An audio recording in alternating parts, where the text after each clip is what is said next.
to Straight Up Paleo, where we talk all things nutrition straight up. I'm one of your hosts, Christina Rice. I'm a holistic health coach and a nutritional therapy practitioner in training currently living in Los Angeles. I'm also the creator of the health and wellness blog, addictedtolovely.com, and the host of the Actually Adultish podcast. And I'm your other host, Kara Halderman. I'm a nutritional therapy practitioner from Dallas, Texas, creator of careaboutit.com, and co-host of the Low Carb Conversations podcast. In this podcast, we will be discussing all things paleo, health, and nutrition, along with answering questions straight from you.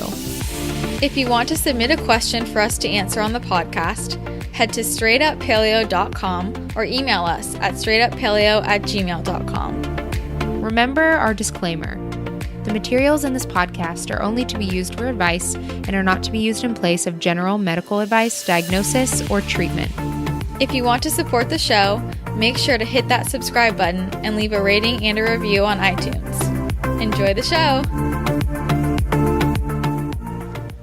Sup, Kara? Hey, happy Thanksgiving. Happy Thanksgiving! Woohoo! Even though it's not actually Thanksgiving as we record. No. But not at all. We can pretend. It's almost Thanksgiving.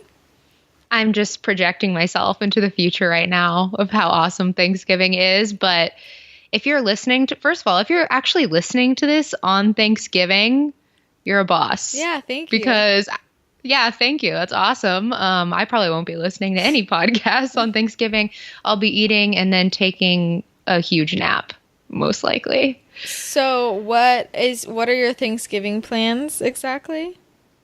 Thanksgiving plans. So I go to we kind of talked about this on the last episode, but I go to my aunt and uncle's house in Houston, and my whole dad's side of the family gets together and we cook giant meals and drink wine and hang out.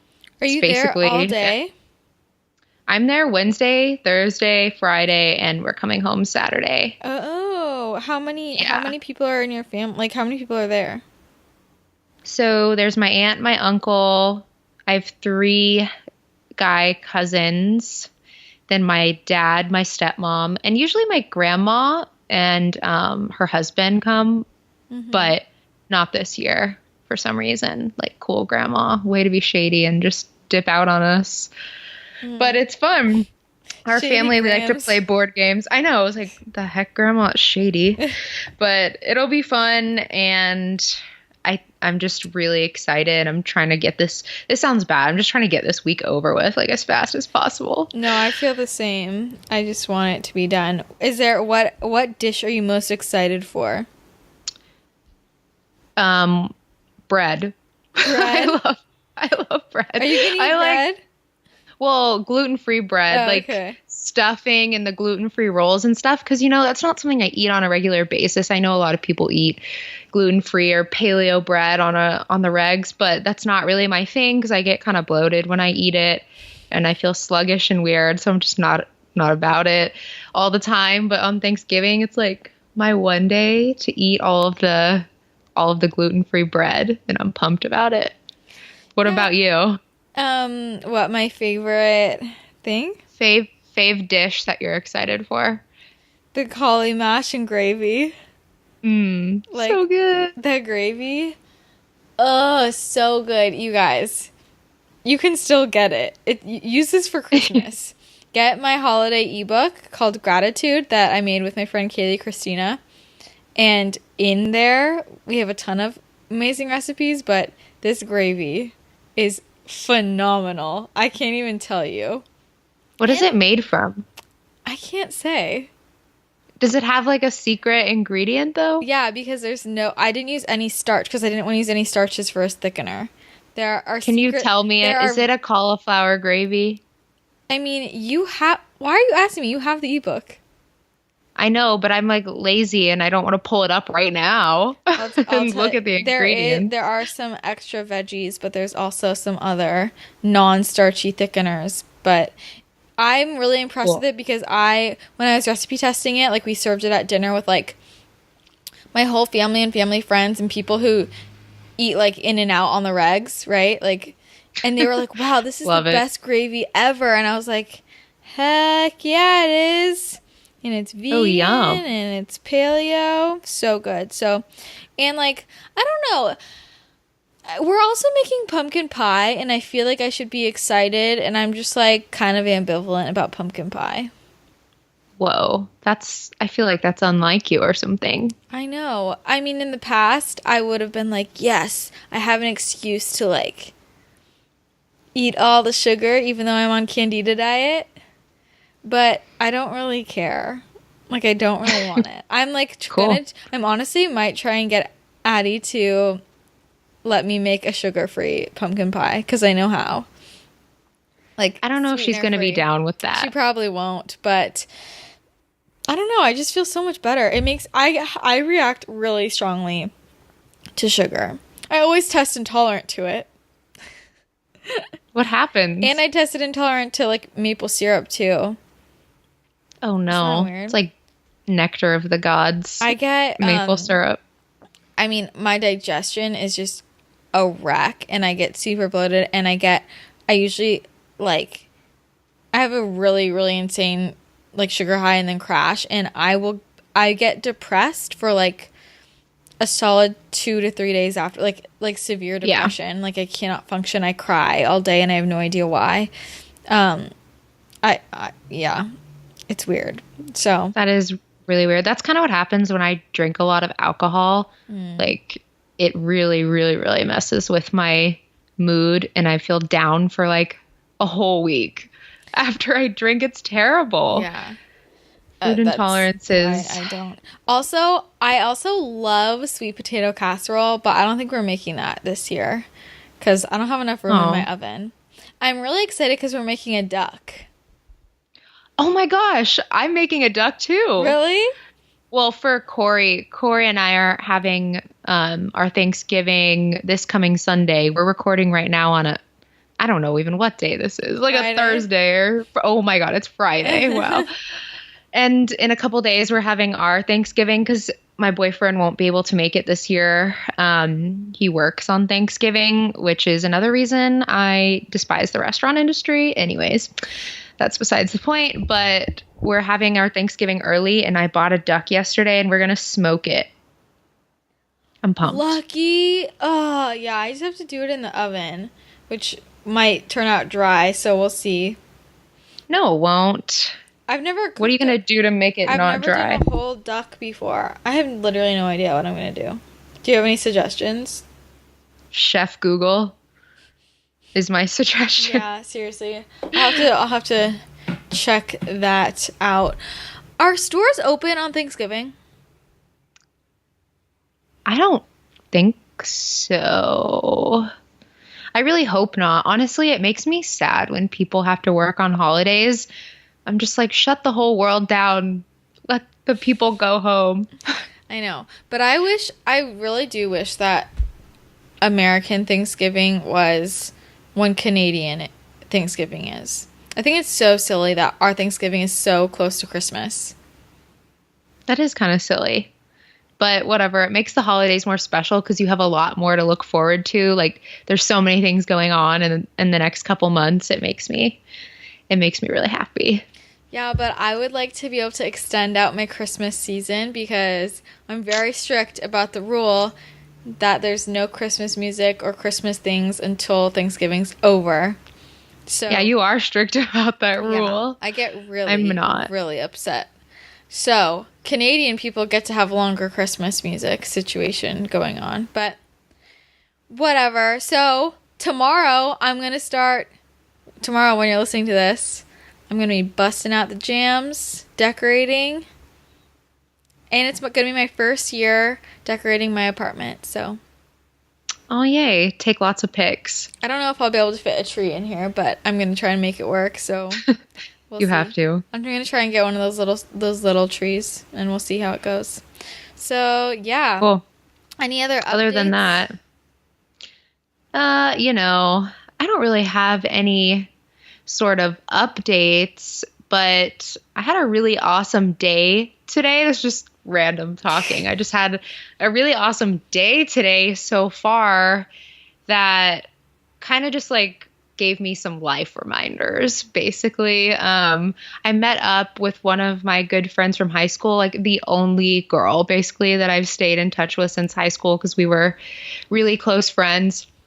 And we're also starting to work together. I got like a little side job at Orange Theory Fitness just to kind of have like a community to talk to, because I don't think people realize that when you work from home or if you have an online business, sometimes you like don't leave your house and you don't see people for like a very long time. Or I live with my mom, so I do see a human, you know, but it's not the same. Like I don't go out with friends or I don't have like a work community, and I wanted to get a job to just kind of have a little community and hang out with people my age. But I hung out with one of my friends and went to lunch with her today, and it just made me really appreciate the value of having friends and like people in your life that you can come to and talk to and see in person, because I know the internet is awesome because it connects you with people that you would have never been connected with, like us, for example.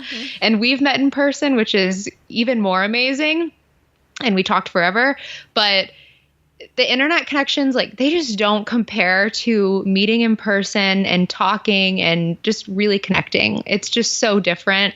And I'm just really grateful for that. And I encourage you, if you're one of those people at work from home or, you know, have a lot of internet friends, just get out there and meet some people. It really just adds a whole new dimension to your life. So I had a good day and I feel like recharged, you know, as a human.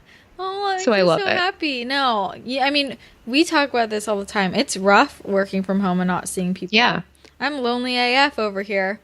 But no, you know, it's like because you literally have to go out of your way to see people, but usually the people you're seeing aren't people who are like hanging out with you.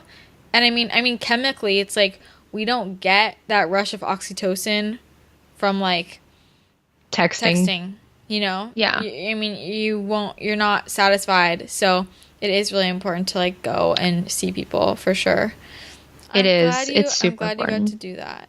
Yay. I learned, and like, she's not in this health space, you know, she's a normal like 22-year-old girl, and she's actually a dancer for a professional like basketball team, and she doesn't really know like what we know about health. She knows like she needs to eat healthy, but it's good to sometimes chat with people that know nothing really like to the depths that we know about health and nutrition, because I don't know, it kind of brings it back into scope for you. And like why we're doing this in the first place is to help people, because I don't want to like give away her name. I don't know if I can like share her info or anything like that, but basically she's on a dance team, and she was telling me the struggles about how the coaches really pressure them to maintain a certain weight. Like she weighed in when she first tried out for this dance team. She's a small girl. She weighed in at 110 pounds. And if she ever got over 110 pounds, they literally like harassed her, hounded her about her weight, being like, you guys are looking chubby today. And she said that it led her into patterns of like restricting or yo-yo dieting and all of this stuff. And it just reminds me like why we do this and why we do podcasts like this and talk about health like this, because people don't understand the world. I don't know, the world. I just didn't understand things like this were going on out in the outside world, because I'm not involved in stuff like that. And she didn't really know how to deal with it. And she was just expressing to me how hard it is. And I'm like, I just want to help you maintain a healthy weight. Please, like, let me teach you some tips. And it just like makes me sad that women, especially coaches, like dance coaches, are talking to other women that way, telling them they need to lose weight. And I understand that they have a physical appearance that they need to uphold, but it's not like she's fat. No, but they don't need to. That's a standard that they're putting on themselves. You know, like, yeah, this is a much bigger issue in our culture of like why do they quote have to be that weight? Like, it's true. They don't have to be that weight. I wish it wasn't about the weight. I wish it was just like, oh, you look healthy and good and toned, but it shouldn't matter about the number as long as she just looks and feels great. And she is a great dancer. That's really all that should matter. I can understand if you're like gaining a lot of weight and not feeling good, not treating your body good, but the conversation needed to be different. Like the words that those coaches were saying, like, you look chubby, like you guys look like you're gaining weight. They were like, they said that they were almost taunting her about t-shirt sizes. Yeah. Like they were handing out t-shirts and she's like, I'm a small t-shirt. And she was like, her coach was like, no, you're on weight probation or something like that. Don't say you wear a small. Like, I just couldn't believe that other women and coaches were saying this to them. It was appalling. Horrible.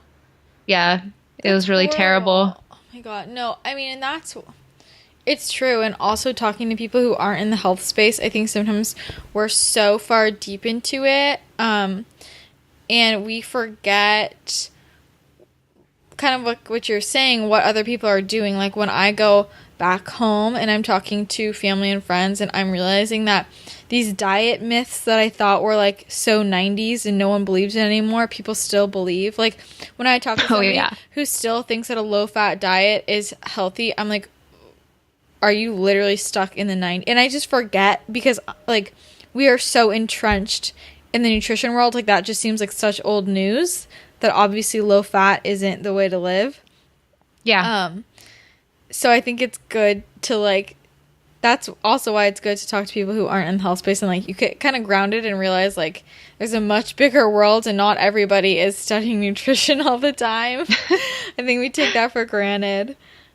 I know. Some people just want like tips to be healthy and live a healthy, sustainable life. And I forget that sometimes not everybody in this world has like SIBO and Hashimoto's and like some people are okay. Like they're genuinely fine, but they just want to learn how to maintain a healthy lifestyle and not feel like they're yo-yo dieting. Yeah. And I'm like, oh my God, these people really exist in the world, you know? I know. We just forget because those aren't the people we're interacting with every day because those aren't the people looking for help usually. Right. Yeah. You know?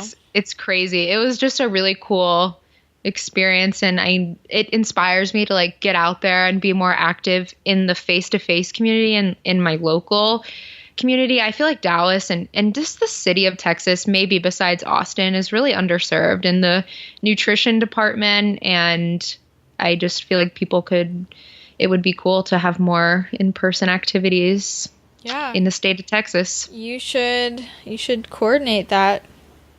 Totes. I'm working on it. Yeah.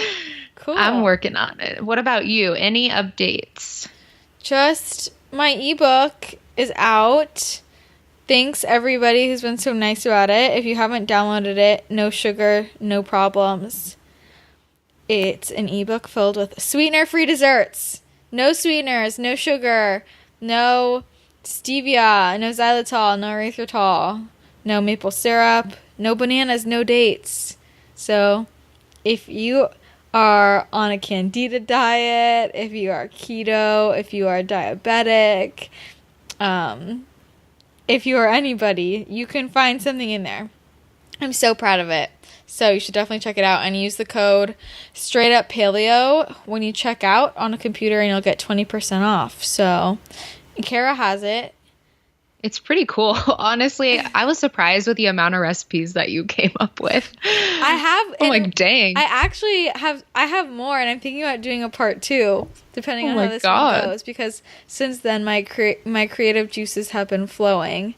I'm just like really excited, and I'm also shocked at how many people like immediately started making it. Like people are already making things, and I'm like, oh my God, in general, any recipe I post, when people make things I post, it just makes me so like happy and honored. Yeah. Like, so if you guys make something from it, use the hashtag NoSugarNoProblems and tag me so I can see, because I just love seeing when you make it. So do it, y'all. I just hope that it helps. I mean, it's like, it's really personal to me because I said it I wrote a blog post about it. I'm just like, this is the ebook that I wish I had 2 years ago when I was on the Candida diet during the holidays and was like, I just felt really left out and depressed because I couldn't have cookies too, you know?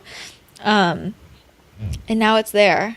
And yeah, I hope it helps people. I like it. So lots of fun stuff in there. It has. I actually had some of my mug cake in my smoothie. It's really good. In your smoothie? Yeah, so I have so many of the desserts in my freezer. And so something I discovered I like to do is like I'll crumble up some of my mug cake and I'll just like put it on top of my smoothie / mix it in as like a topping. It's like so good. It's like cake in your smoothie. That sounds so good. It's so good. So, now I'm just even more excited for food and Thanksgiving and all the things. Yeah. Cool. Well, that's about it. Should we get started with some cues? Let's do it. Okay. First question of the day, you guys. The question reads, oh, sorry, I did not write who this was written from. My bad. No, her name's Delia. Delia, what up? Okay. Delia. I hope it's one of those. I think it's Delia because have you ever shopped at Delia's? Didn't they like go out of business or something? Probably. Or are they still alive? They probably. I don't know. I used to shop there in high school. Same. It was Delia's, so I'm gonna say Delia. Okay, we're going with it. Sorry if that's not your name. All right. Well, Delia asked us. I would love for you guys to talk about non-paleo health foods like sprouted legumes, quinoa, raw dairy, white rice, or a traditional sourdough, and whether or not they just don't work for your bodies or if they're all bad together. She says, I eat primarily paleo on a day-to-day basis, but also eat out often and eat foods that are not paleo. I will eat grass-fed cheese as well as sprouted grains and legumes a few times a week. I am also not intolerant or allergic to anything, so I also eat sugar, gluten, dairy when I'm eating out, which is usually once or twice a week. And she says, keep doing what you're doing, ladies. Sorry, I'm just stumbling over all my words today. Sorry. But I like this question because, you know, it's something that comes up a lot in the paleo space. The paleo police exists. And whenever anyone posts pictures of like rice, people freak out. Or like beans and like freak out. And they're like, that's not paleo, blah, blah, blah. And it's so individual, you know, and you really have to test it out for yourself. And I don't think that any of these foods are bad altogether. I am of the belief that gluten should just be avoided. That is just my personal belief. Like 90% of the time, I think that gluten should be avoided for the majority of people. And I really don't believe there's a big percentage of people in America that can truly handle gluten. Just my personal belief. But if you're like going to another country and you eat their gluten, it's completely different than the wheat that we have over here. And I know people have zero symptoms when they go to like Italy or another country like that. So that's something that I would do if I'm going to another country. I would eat their bread over there. But other than that, personally, for me, I don't really eat any sprouted legumes or quinoa or raw dairy or rice very often. Maybe like 15% of the time I've been able to incorporate some rice back into my diet, and sometimes I'll have like lentils, but I still personally feel semi-bloated when I eat them. And I used to have really bad blood sugar reactions just because rice is it's like high glycemic, a huge like carb load at one time for me. And it was addictive. Like, have you guys ever experienced that when you eat rice and you just like can't stop, even though it tastes like absolutely nothing? It's just so good for some reason. And I don't know, I couldn't stop eating it. So I had to really work on my blood sugar regulation So that's why I recommend kind of eliminating those in the first place and going to more of a paleo diet and not like limiting your carbohydrates. Like you don't have to do that. You can incorporate like starchy root vegetables and fruit into your diet. That's totally fine. But I think the grains just cause a lot of blood sugar issues for a lot of people as well. So if you're really trying to regulate hormones, blood sugar is a big component for that. So I recommend taking the grains out and focusing on your whole food carbs from veggies and fruit. I have some other notes, but do you have anything to say about it?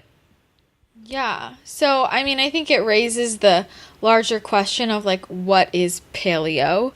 Because, Right. I mean, in the past few years, I mean, people nowadays aren't the leaders in the paleo space talk more about a paleo template. You know, like a lot of the leaders in the paleo space they'll include like white rice, or beans here and there. Like it depends who you ask what is paleo, or like for example, what is primal? Like primal includes grass-fed raw dairy. Like that's considered primal. I think that so for if you're asking me personally, do I eat any of those things? No. I have a compromised digestive system and I'm very sensitive to things. I think that it's really different for somebody who doesn't have gut issues or blood sugar issues. I think that if they're following a paleo diet, it'd be much easier for them to include things like white rice on occasion or sprouted legumes on occasion. And I mean, even like, I mean, there are people, you know, like Chris Kresser, Mark Sisson have come out and been like, you know, sprouted soaked beans aren't a big deal. You know, Rob Wolf eats white rice.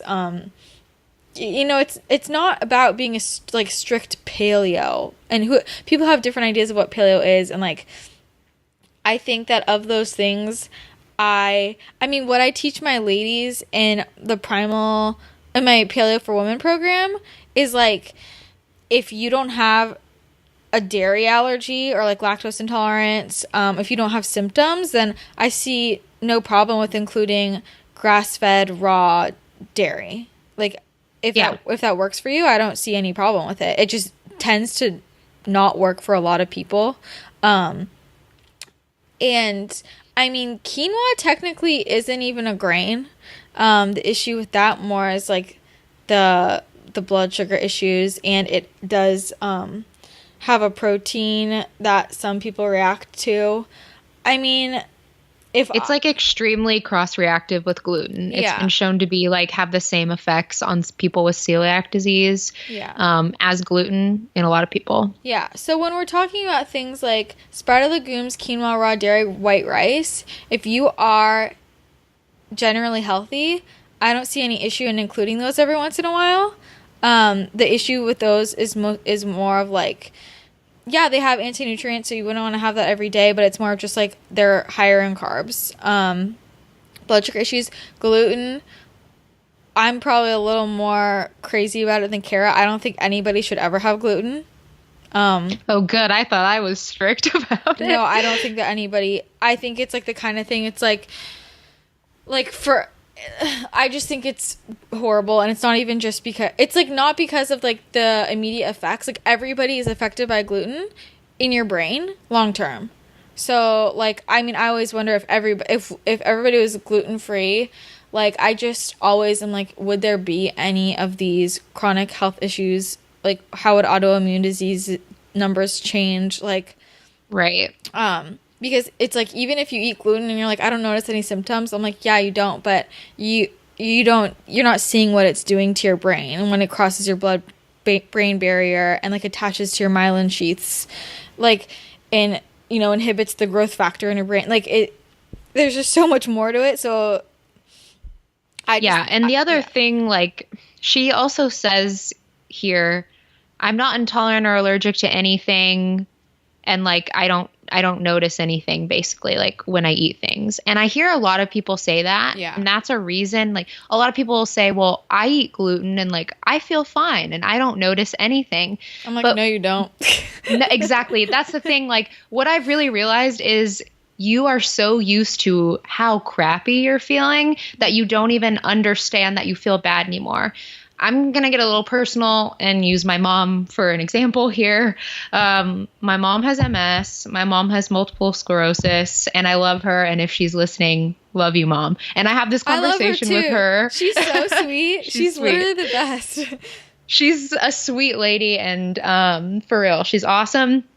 And I have this conversation with her all the time. I'm like a pushy nutritionist daughter, even though you shouldn't be a pushy nutritionist daughter, but I care about her, so I push her sometimes. But she has MS, and she says to me, like, or we have conversations about gluten, and I'm like, Mom, if you just went gluten-free for like 1 week, do you know, like, your digestive issues, they'd go away, like your stiffness and your MS and blah, blah, blah, it would all go away. And she's like, but Kara, I don't feel bad. But Kara, I feel fine. I don't know what you're talking about.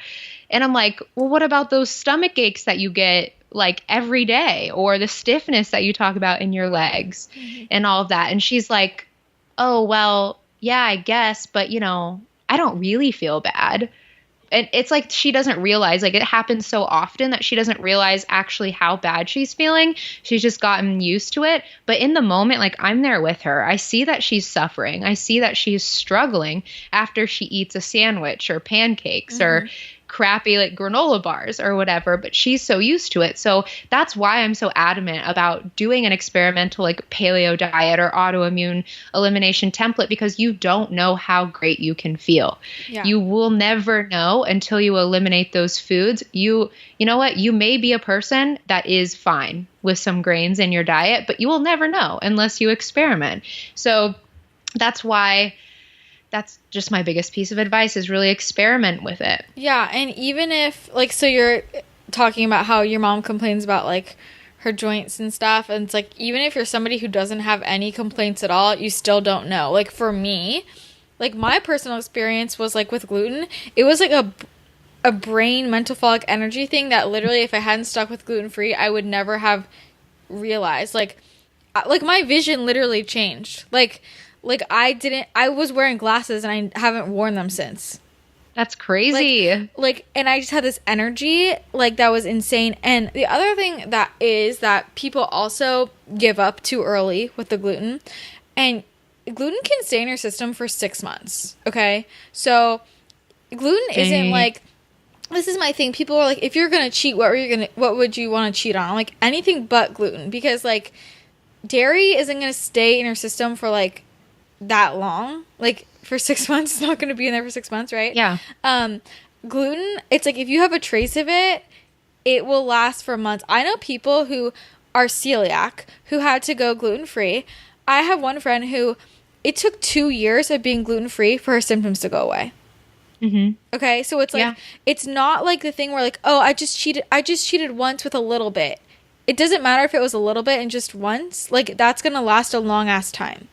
So, you know, like you can use that excuse with like sugar or dairy, like, I guess. But so when you're saying like I have gluten like just once or twice a week, it doesn't matter. So that's building up in your system, and you could potentially have to wait a long time. So that's why I'm like, with the gluten, you got to give it a longer time than you think. Like, honestly, I just think everybody, and also this is the thing. I'm sorry, but do you know how rare it is to find somebody in America without digestive issues? Like, it's very rare. Pretty much everybody either has constipation or diarrhea or alternates or is bloated. Like suffers or has stomach pain. Yeah. And people think that it is normal. Like the thing about it, media has also normalized stomach issues. Like you see all these commercials for, oh, are you like occasionally constipated or like do you have stomach issues? And it's so normalized that people think like, oh, well, everyone gets stomach pain. Yeah. Everyone's bloated. Yeah, so everybody does because everyone's sick. So literally everyone could benefit potentially, probably. You probably will benefit from doing like a whole foods based gluten-free diet. Like your digestion will probably improve a lot over time. But Christina is right. If you're listening to her when she said you have to give the gluten-free time, or if you're listening to her and when she said that gluten lasts in your system for like 6 months and you're like, oh, that's BS, blah, blah, blah. No, it's true because when I was working for my functional medicine doctor, we do a lot of different stool tests and gut tests. And there's this marker on stool tests called anti-gliadin antibodies. And those are antibodies that are present when you eat gluten in people that are sensitive to gluten. And a lot of the times I would see in a lot of the clients that I consulted with, they had really high numbers of these anti-gliadin antibodies, which are, once again, the antibodies present in people that eat gluten when they have a sensitivity to gluten. And that pretty much means there's inflammation in the intestines. If your antibodies are really high and present, that means there's inflammation. I'd talk to these people and I'm like, well, when's the last time you ate gluten? Mm-hmm. And they're like, oh, I cheated once, but it was like 4 months ago. And they still had extremely high levels of anti-gliadin antibodies. And that means that their intestines were still inflamed from that 4 month ago cookie that they had. So it's crazy depending on how sensitive your body is, you know, you can still be having underlying inflammation from that one time. Yeah. That's why I'm just like, I don't think that gluten is, for me, not negotiable. And if you think, I mean, that's my personal belief and my personal opinion. And like, I genuinely care about people's health. And like, that's what I would say to people. I just got to put that out there. Also, I do want to say though, if you're doing like grains and legumes, like soaking them, sprouting that, like soaking will help a lot. Also, just putting that out there. And I mean, I also think that with the white rice, it's become much more popular for... I also think that, like, if you're new to this way of life, or if you're new to... How do I put this? I don't think that those things should be included right off the bat. I think that people should go on more of a classic paleo template, take out anything with the anti-nutrients, and get to a place where they're great digestively, their health feels great, and then you start experimenting and seeing how you react to things like white rice, for example, because otherwise you wouldn't be able to tell how you do with it, you know, especially with like active people. See people like Rob Wolf, for example, right? Like if he includes white rice because he's doing so much like jujitsu, you know, like really active people, or Living Loving Paleo with all of her crazy acrobatics, you know, but you have to get to a place where you're feeling good before, in my opinion, before you start adding those things in. I agree. I also, can I just rant for like 5 seconds, because there's this girl I just coughed. Yes, go there's for this it. girl on Instagram who likes to basically bash paleo every 5 seconds, and she goes, if you're following a paleo diet, then that is just a form of restriction, and if you follow paleo, you have an eating disorder. All right. Well, she obviously has not talked to the thousands of people that are doing great on paleo. It really, really bothers me, because it's this whole, and we should do a whole episode about this topic, like, paleo to me is not restrictive. No, not to me either. That is like, this comparison just blows my mind. Like, I don't know, choosing to not eat foods because they harm your health is not restrictive. Yeah, it's not. And it really just depends on the way that you like look at it, honestly. Yeah. It really kind of does come down to your mindset and the way that you look at it. If you genuinely feel better on paleo, then like it's not restrictive. Freeing. Those are the foods. Yeah, it's freeing. Those are the foods that are helping you feel amazing and thrive and feel great. But if you're one of those people that you get on paleo, you don't really see any difference and you feel restricted, then maybe you are the type of person that your health is stable enough to incorporate some grains. Mm-hmm. Like maybe that's for you. I think it just depends on who you are as a person, how your mindset is, but it's not fair to say that paleo in general is a restrictive diet. It's honestly laughable to me. It is laughable. Yeah. Okay. But I would still, like, if I went to Europe, no lie, I would eat some bread or some pizza. I'd do it. Go for it. That's your choice. I wouldn't, but like low key, I do love bread. I was a pasta breadaholic in like 7 years ago. It was literally my life, my favorite food ever, and I never eat it now. Now I love vegetables. But if I was in Europe, I would totes eat some pizza. But who knows what would happen, I was thinking about that the other day, like how it's so weird now that I'm like not a bread person because I was like the bread queen until I went paleo. Like I don't think I had a single meal without some kind of bread. Like I would always have toaster strudels or bagels for breakfast, and then lunch I always had a sandwich. Dinner was always pizza and pasta. How are we living?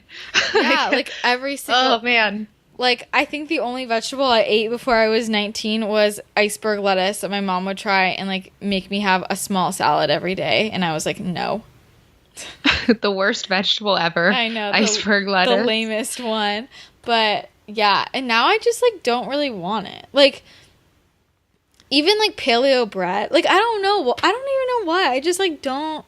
Like, I would rather have I just feel like bread tastes like nothing to me. So I would just, like, rather have vegetables. It's really weird. Yeah. No, I actually do agree with that. I would much rather eat tons and tons of vegetables than bread.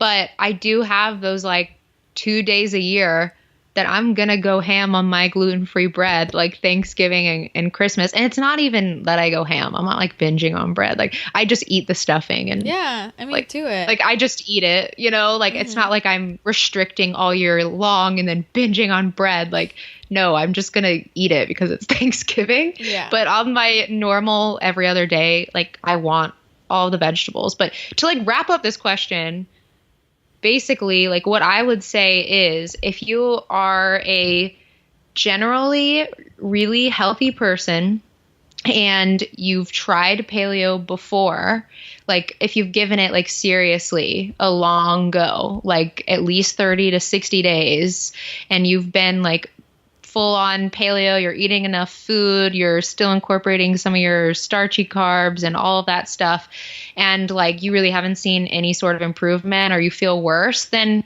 sure, yeah, go ahead and incorporate some of your grains, but maybe make sure that they are sprouted or soaked or whatever. Okay, I disagree with that.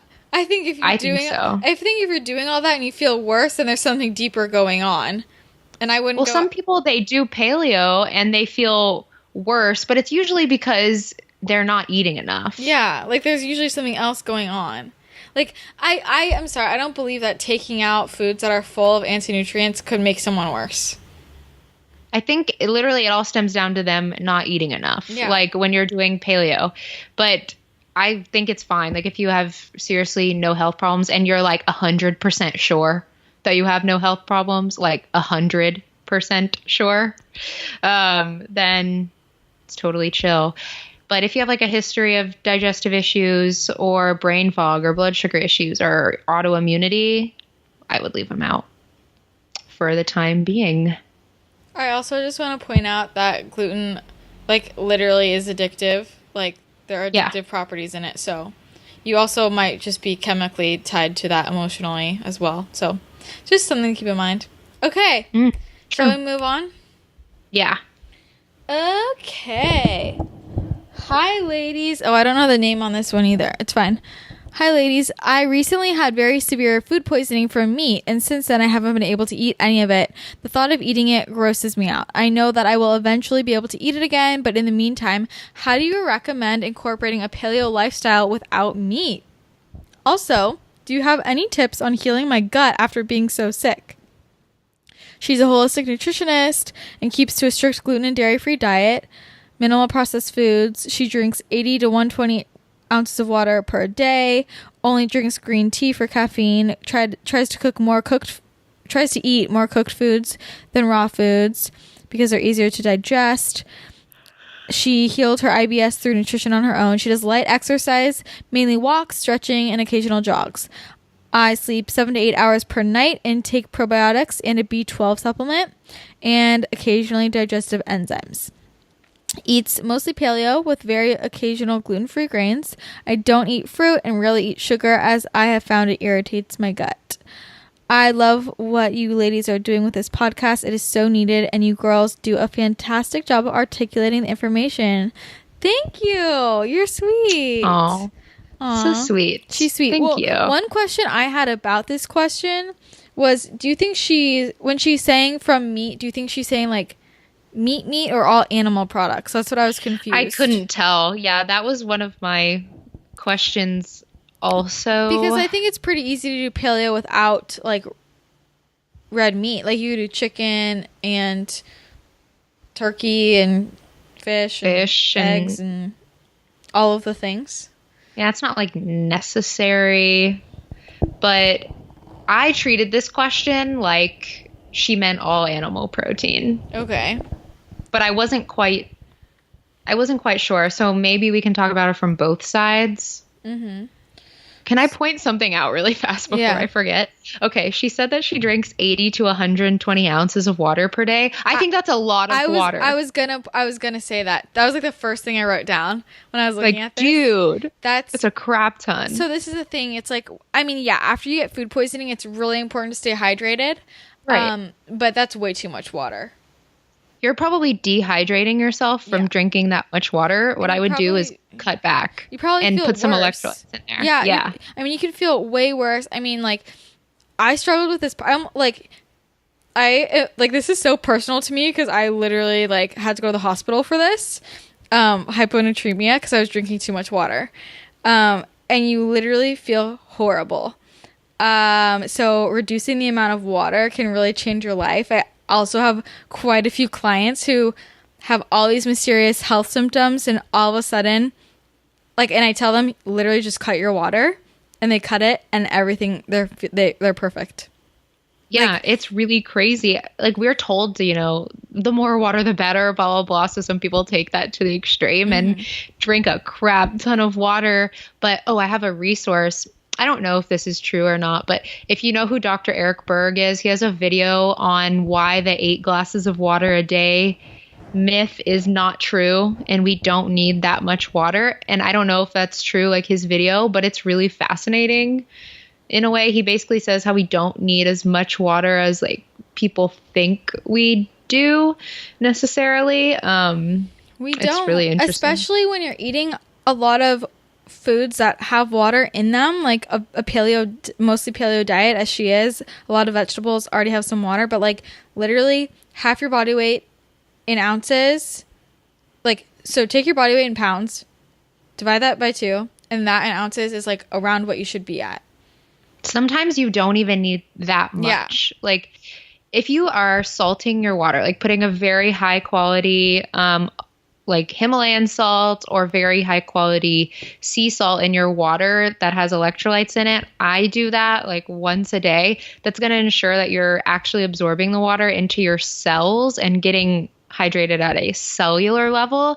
Because if you're like crowding your body with water all day long, you're just drinking tons and tons of water, or you drink a lot of water at one time, you're most likely not actually absorbing that water. Your body is just like, oh crap, get this out of here. So much fluid. So it tries to push it out. And yeah, you may not be actually absorbing it. So that's another thing about it too. So just cut back and add some electrolytes. That has probably nothing to do with this, or maybe it does. Well, I don't know. I think it might, because a really common symptom of people who drink too much water is that they just feel nauseous all the time. And so she might be feeling like, like things still don't sound good to her.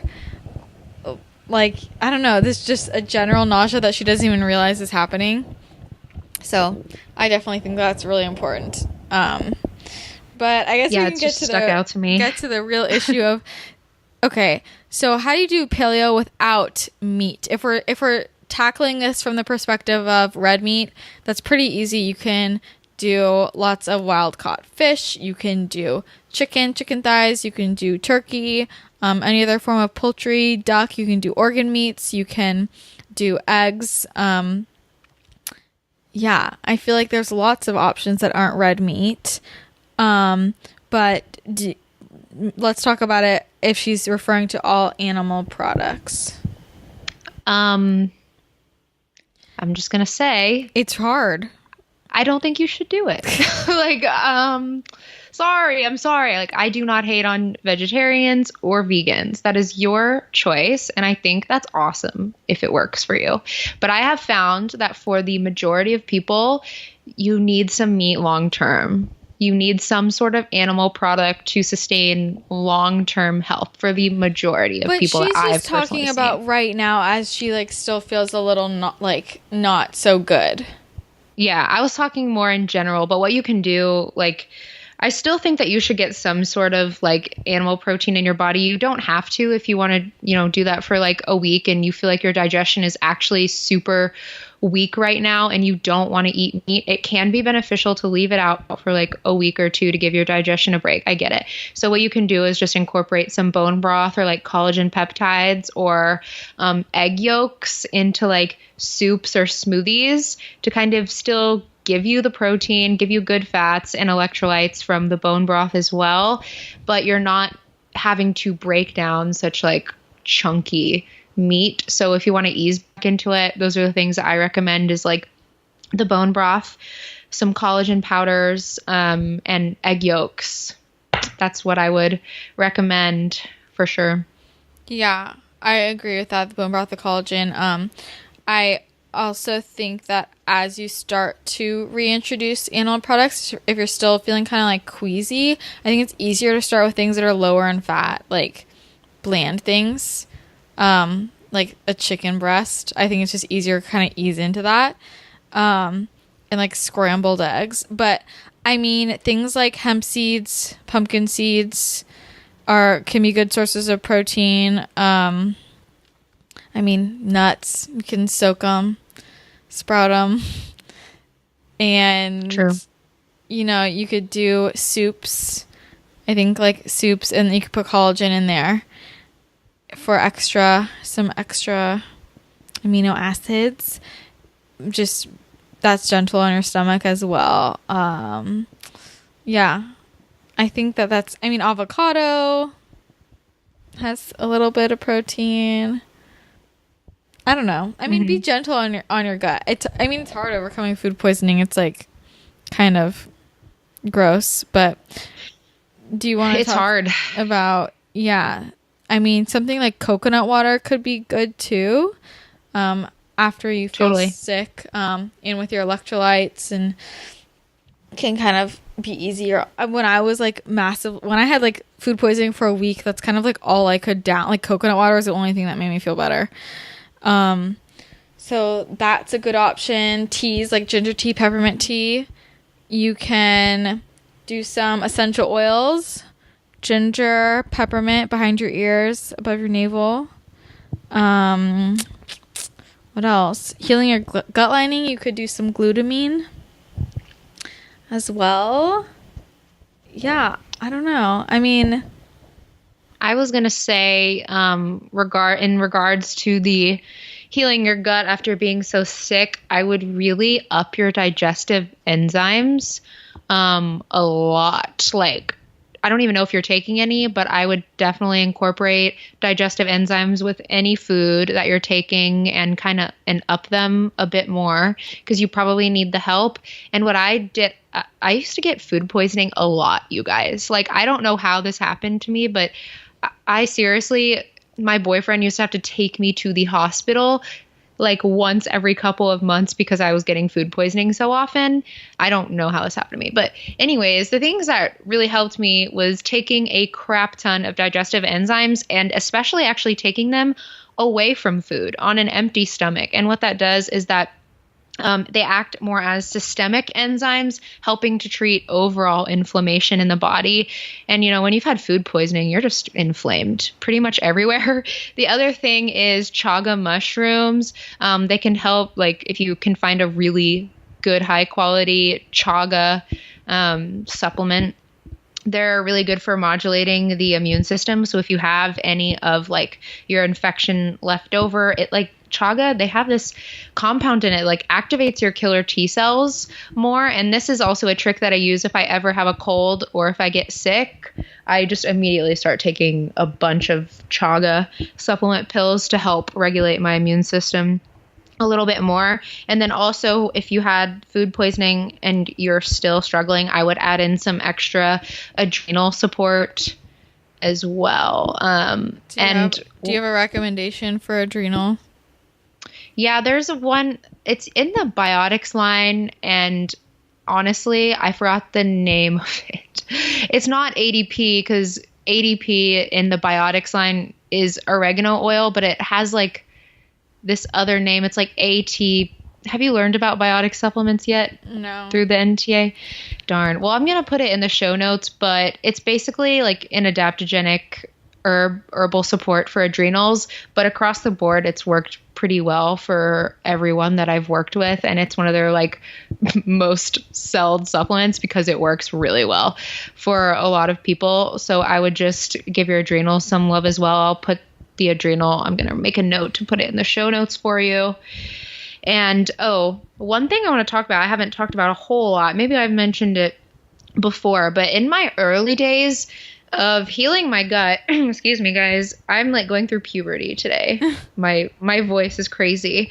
In my early days of trying to heal my gut, I did a lot of research, and I found that cabbage has like healing properties for ulcerations within the gut and can help restore like the mucosal gut lining. So I'm not kidding you. I juiced red cabbage every single day and I drank it, and it was the most soothing thing in the whole world. Like, my stomach felt really awesome, and I actually accredit some of my gut healing to drinking cabbage juice like every day for a month straight.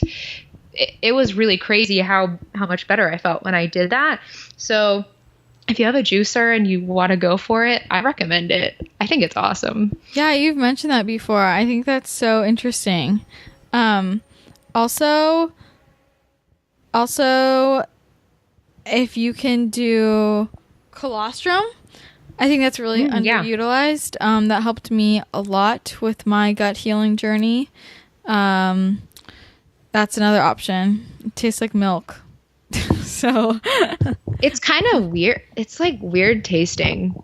I like it. I used to just pop it. Like, I used to just take a tablespoon, especially when I was getting sick, and I would just pop it in my mouth. Oh, really? And like let it, and I would like let it melt in my mouth, and I don't know why. I just always mixed it with water and it turned into like milk, and it was so yummy. Ew. It tastes weird. It tastes so weird. I like it. But yeah, that's pretty much. What are your thoughts on... I mean, I think that food poisoning is one instance where activated charcoal, I'd be like, yeah, I would do some of that. You're actually right, even though we just like totally hated on activated charcoal. We just hated on it in the context of like, why is it being put in all these foods? Yeah, I know. Like, it's very useful. It definitely has a place. Like, just not in all of your meals. Yeah, I totally. Okay, I found the biotic supplement. It is called ADHS. ADHS. Yeah, I've seen that. Okay. Like the letters. So if you can't really order biotics unless you're like a practitioner or something like that. So if you work with an NTP, you can get some ADHS, or you can like look up the ingredients on it online and try to find something pretty similar. Basically, it's like a whole bunch of vitamins, like vitamin C, vitamin E, a lot of B vitamins, and then some amino acids, as well as a bunch of different adaptogenic herbs and berries like Shashandra berries and all this stuff. But it really works. I know a lot of NTPs that are my friends that when their adrenals are stressed, they literally just pop these like candy and like chew them in their mouth so you can break it down and your enzymes start activating it more. And they say that it really helps them through times of stress. So could be beneficial to you. Yeah, love that. Cool. Do you have any other last thoughts about this? Nah, I would just take it easy on your digestion as much as possible. Yeah. Bump up the enzymes, get in your electrolytes and other supportive nutrients like we talked about. But overall, I think that meat is necessary in a paleo lifestyle for like a lot of people. That's my opinion. I agree as well. What's funny is people always say this to me, like they can't stomach it. I'm the opposite. So like when I feel sick, like weird, like the only thing that like sounds good to me is like some just like plain meat.